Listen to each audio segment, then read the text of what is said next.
ওস্তাদ, কালামানিক আচ্ছু সামনে আয়। কি হয়েছে এত হাঁপাচ্ছু কে? একটা দুঃখের সংবাদ আছে ওস্তাদ। কি দুঃখের সংবাদ? ঝটপট কয় বেলা। রূপা ভাবি তো এখন বিলচাবরি সেলিমের সাথে প্রেম করে। আমি দেখে আনু নদীর ধারে দুইজন সেই গল্প করিচ্ছে। কি এত বড় সাহস? কোবার সামনে চোখ ফাঁকি দেয়, এখনই ধরে লিয়ায়, শালা কুবে ভাস করে দেবো। হ ওস্তাদ, শালার কাল্লা কেটে লিয়ে আসমো আজ। কাল্লা কাটার দরকার নাই, তুই খালি ভিকটিমক আমার সামনে হাজির কর। সমাজের মানুষ তো আমাকে ভালো হবার দিল না রে, ঘুমন্ত হিংস্র কোবার সামজুক আবার জাগিয়ে দিল। হ ওস্তাদ, সেলিমেকে একটা উচিত শিক্ষা দোয়াই লাগবি। পাশে কি আমাকে রে হুবু ভাবি গিয়ে লটর পটর। সেলিম তো আমার কলজাতে হাত দিছে রে, দেরি করিস না, তাড়াতাড়ি ধরে লিয়ায়। ঠিক আছে ওস্তাদ, ভিকটিম মনে হয় এখনো নদীর ধারেতেই আছে। দেখো রূপা, আমরা জেঙ্গে করে ঘুরে বেড়াচ্ছি, তাতে করে তোমার কেঙ্কা লাগিচ্ছে? মনে হচ্ছে না আমরা মুক্ত পাখির লাগান আকাশের ডানা মেলে উড়িচ্ছি? তুমি ইদানিং দেখেছি সাহিত্যিকের লাগান কথা কও। তোমার চোখ দূরে দেখলেই আমি জগতের সবকিছু ভুলে যাই, ফিরে যাই গহীনতরে। আরে জানডা আমার সাহিত্যিক হয়ে গেছে রে। তা সাহিত্যিক বাবু, আমরা ইনকা করে আর কতদিন ঘুরমু? তোমার ঘরে কি আমাকে লিবে না? আমার ঘর তো চাতক পাখির লাগান চাই আছে তোমার জন্যে। শুধু একটু ধৈর্য ধরো, সামনে আমার এনএসআই পরীক্ষা আছে, ইনশাল্লাহ টিকে যেতে পারি। খালি 2টা মাস একটু অপেক্ষা করো। শুধু 2 মাস কেন, দরকার হলে সারা জীবন তোমার জন্য অপেক্ষা করব, যদি তুমি আমার পাশে থাকো। থাকবো রূপা, সারা জীবন তোমাকে প্রাণ ভরে ভালোবাসবো। ভিকটিমের পাশি রে খুব লটর পটর করেছে হুবু ভাবির সাথে। কৌশলে শালাক ধরে লিয়ে যাওয়া লাগবি, লিয়ে যে উল্টো করে বান্ধে থেপেটমু।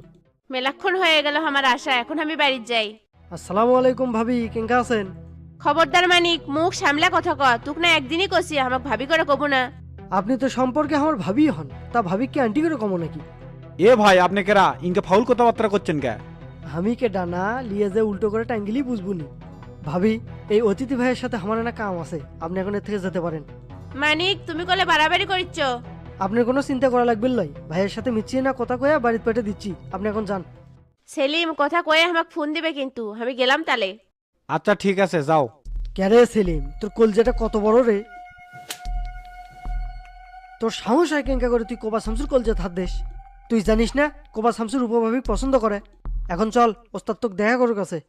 এলে আপনি কি করছেন মানিক ভাই? আমি কোবা শামসুর সাথে দেখা করে পাবো না। শালা তোর কোপাল গলে ফুটো কর দমুরে, চল আমার সাথে। ওস্তাদ, শালাক ধরে লিয়ে যাচ্ছি, যে দেখে আদার খাচ্ছিল, কাল্লা ধরে টানে আননো। ক্যারে সেলিম, তুই কি ভুলে গেছু কোবার শামসুর কথা, যার হুঙ্কারে বাঘ হরিণ এক ঘাটে পানি খাচ্ছিল? হ ভাই, সেটা আমি জানি, এখন আপনি ভালো হয়ে গেছেন। ভালো তো থাকতে দিলু না, তোর সাহস হয় কেঙ্গা করে আমার পাখির দিকে চোখ দিস? তোর চোখ দুটো এখন দান করে দে রে। ভাই আমি জানিছিলাম না আপনি রূপক ভালোবাসেন, আমাকে ক্ষমা করে দেন ভাই। এখন তো জানলু, তাহলে এখন তোর কি করা উচিত? ভাই আমি রূপার সাথে আর কথা কমো না, দেখা হলে এড়িয়ে যাবো, কোনো দিন ফিরে তাকানোর চেষ্টা করবো না। আজ থেকে রূপা আমার ছায়া পর্যন্ত দেখবি না ভাই। ওস্তাদ, এই শালার কলে এলে নাটক মনে হচ্ছে, আজ কলে আর চোখ তুলে লয় লিখবি। আমি নাটক করিচ্ছি না ভাই, সত্যিই করছি, আজ থেকে রূপার দিকে ফিরেও তাকাবো না। যদি কোনোদিন তাকাস সেদিন কিন্তু ক্ষমা পাবি না, আমার এক কথা 100 কথার সমান। জি ভাই, আমাকে তাহলে এখন ছেড়ে দেন, আমি যাই। এ শোনেক, খুব তো কান্দিতে কান্দিতে তেল মারলু। ওস্তাদ যা কষে, এ না 19-20 হলে কলে তোর পরকালে ভিসা লেগে দমু।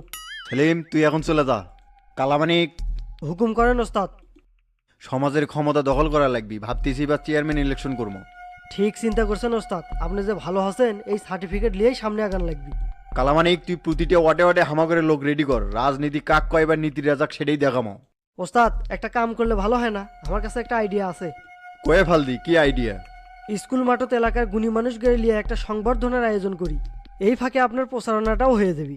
বুদ্ধি তো ভালো দিছু রে, গুণী সংবর্ধনা দেবো অডিটোরিয়াম রুমে, আর পরবর্তী জনসমাকর্ম স্কুলের মাঠত।